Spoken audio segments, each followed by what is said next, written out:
Watching Joe Bowen score his first England goal, don't get me wrong, thrilled for him, really proud, great moment. Obviously, West Ham captain, brilliant, brilliant. And it's a lovely goal, wasn't it? And not only was it a good goal, he played really well. Um, it was like a reminder, not only of the player that we've got, but like knowing that also for him, like he can actually enjoy himself and enjoy his football. Do you know what I mean? And also for us, because that's how deflated this season is for us. I just feel so deflated with West Ham and what's happened this season and the constant crap news that we're getting. That it's almost like it was a reminder. Oh yeah, I can enjoy football. Oh yeah, look, you're Bowen. Yeah, you can score goals and it's enjoyable. It's been I'm that flat at the moment when it comes to West Ham that it was like a reminder, a little injection of enjoyment of football.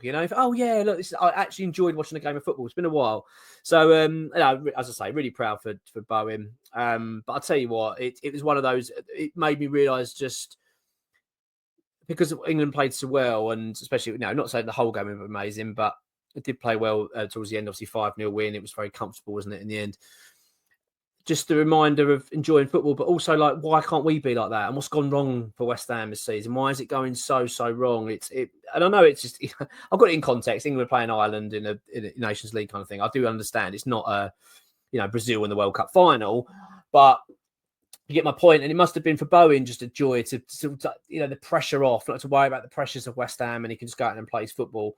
It's great to see that. But it did bring me the question of what's gone wrong at West Ham this season. Before I carry on, though, if you're new to the channel, do subscribe. It's free to do so. It takes a few seconds. And it really does help us out. And also hit that like button. We really, really do appreciate it. Yeah, it's got me thinking that now. Like, because that is the big question, is it? What's gone wrong? And it's hard to pinpoint it on one person, I think. Don't get me wrong. I think the vast majority of this sits with David Sullivan. I feel like he is the one because of his ultimate decision making in terms of the manager recruitment. I think was really poor, and sometimes the failure to relinquish control in certain areas of the club. I feel like he has got a lot to answer for there. And of course, you've got the situation with the concession stuff, which is obviously a separate conversation, but again, sits firmly with him. But I am worried about Tim Steidten. I'm going to be honest. I'm starting to be really concerned about this guy and what he's bringing to this football club. I'm very disappointed. I really am. I think as fans, we should be pretty disappointed in Steidten. I feel like for someone that's come with so much promise, and I do wonder where this has all come from in a little bit, actually, this promise with him. Because obviously we've got it from Leverkusen. Obviously, I've done very well. There's no two ways about it. But he was the understudy there, he wasn't the main man. And now, look, I'm not suggesting that he had no part to play. I'm sure he did play a part, but he wasn't the number one guy there.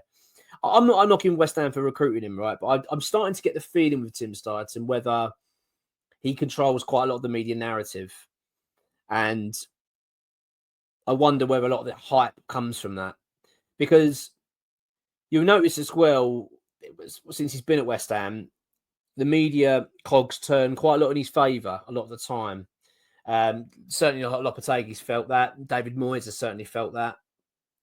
And we're getting it again, aren't we? Ed who's leaving Arsenal, suddenly Steidten's favourite, apparently, one of the favourites to get that job. We had that with Liverpool. If you remember, it was very similar to Liverpool. Liverpool last season, were losing their director of football. All of a sudden, Steidten's name was mentioned really quickly in the media.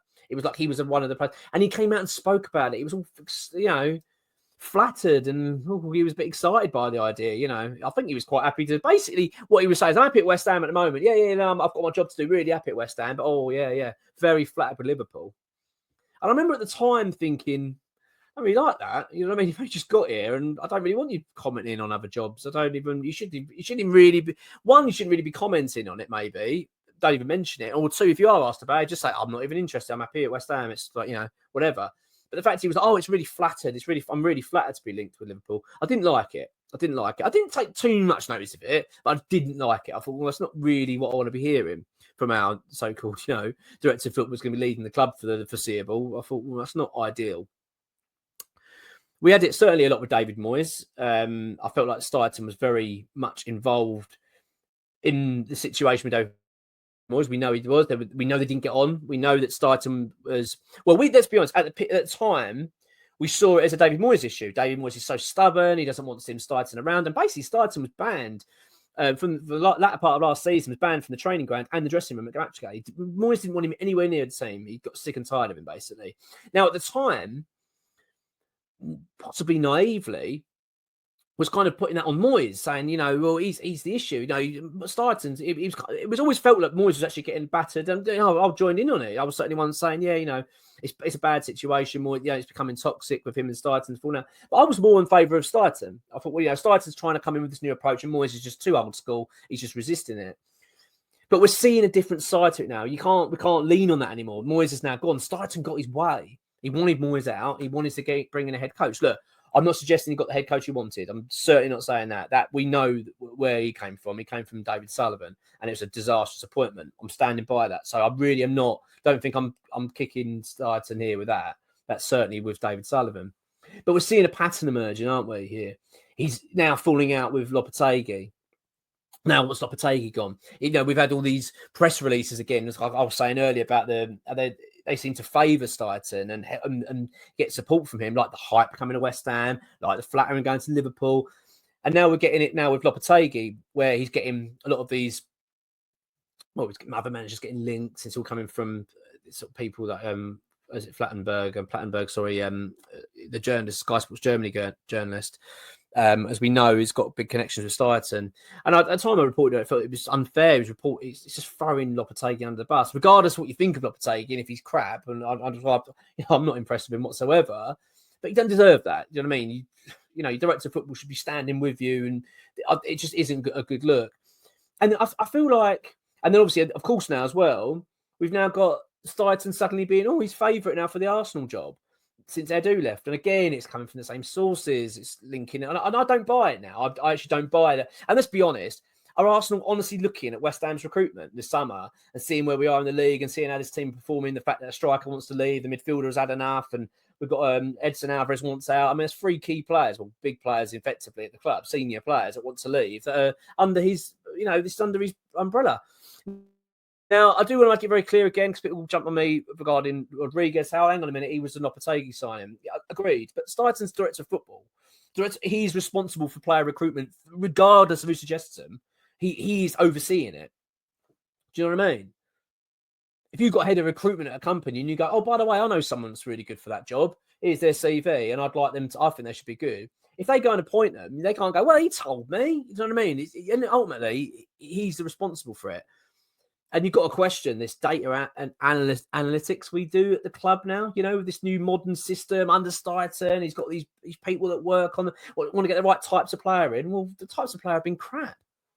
This team doesn't look like a team. It's the most imbalanced team I've ever seen at West Ham. It's horrendous. It's a mess, an absolute mess. Rodriguez is not suited for the Premier League. We saw it immediately. He can't run.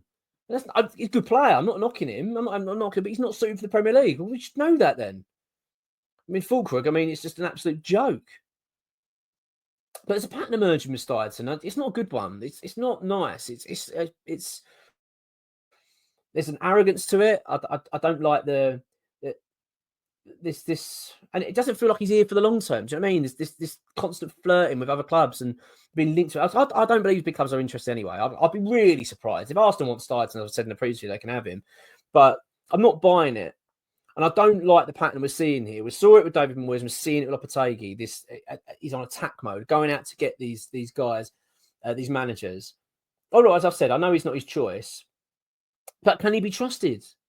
That's the thing you've got to ask yourself now. The problem is Starton's not doing himself any favours. The way he's gone about getting these... this Fulkrug thing's a terrible mark against his name. A terrible mark. It's very, very hard now to go and convince the owners, isn't it? Look, leave it with me. I'll go and pick your next manager. They're going to go, well, hang on a minute. You picked the last striker and he was dog shit. And now you said you've sanctioned a lot of these signings and they're not working. So are we going to trust you with next manager? I don't think he would be. I don't think he's going to be here long term. I don't want him here long term. I've got to be honest with what I've seen so far. I'm not thrilled with it. I'm not, by the way, I don't want to make it sound like I think Starton's crap all round. I don't think that's the case. He has picked out some good players, and his negotiating skills, let's be honest, are really good. I'm not knocking that, but there's also some big black marks against his name as well. I think the Fulkrug signing's horrendous. That is bad. That's really, really bad.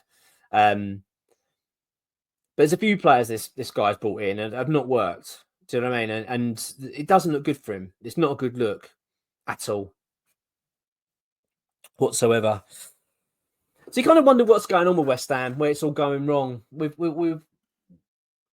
got so many issues. We've got a head coach that clearly is out of his depth, clearly not right for this Premier League. Whatever he is trying, whatever he is seeing, whatever he's trying to do isn't working. And it's not a case of that. If you gave him time, it'll work. I think it's quite evident that he's had enough time now to implement a style on this team, and it's just not happening. He's not good enough. You've got a director of football that's questionable. His relationships are questionable. His motives are questionable. All this TV stuff, you know what I mean? Doing interviews with BT Sport before games and, you know, walking around tunnels and hugging players, being on the telly and all that. I'm not thrilled with it. I'm not thrilled with the liaison with his media mates and the way that stories are getting leaked that always seem to be favouring him. The way he's flirting with moving to other clubs. I don't like it.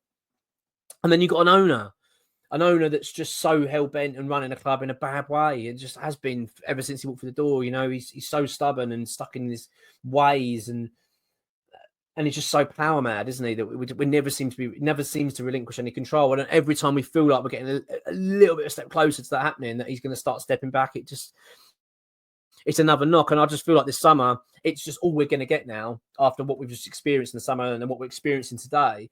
Is that we're going to have an owner now that's going to be even more driven to be more in control, because he's just going to say, well, look, I've had a director of football, it isn't working, and that's no good for us at all. So it's really worrying. Bad time. It's the return of football, of course, with Newcastle, and it's going to be a really, really tough game. It's a big, big week for West Ham, weekend for Lopetegui. It could well be his last game. I feel like he should have gone anyway.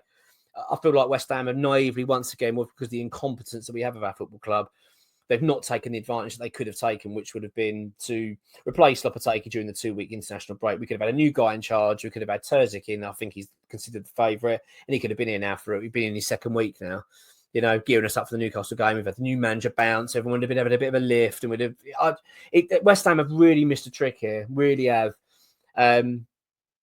Because I don't see Lopetegui surviving. It's big problems at West Ham at the moment. Big issues. And I really hope it gets better. I really do hope that. Please don't get me wrong. I want to see things improve, but under Lopetegui, I don't. Under David Sullivan, I think, you know, we've got a worrying period now, because I don't know where we're going to go should Tim Steidten go. Because in all honesty, hand on heart, I do not see Tim Steidten being here next season.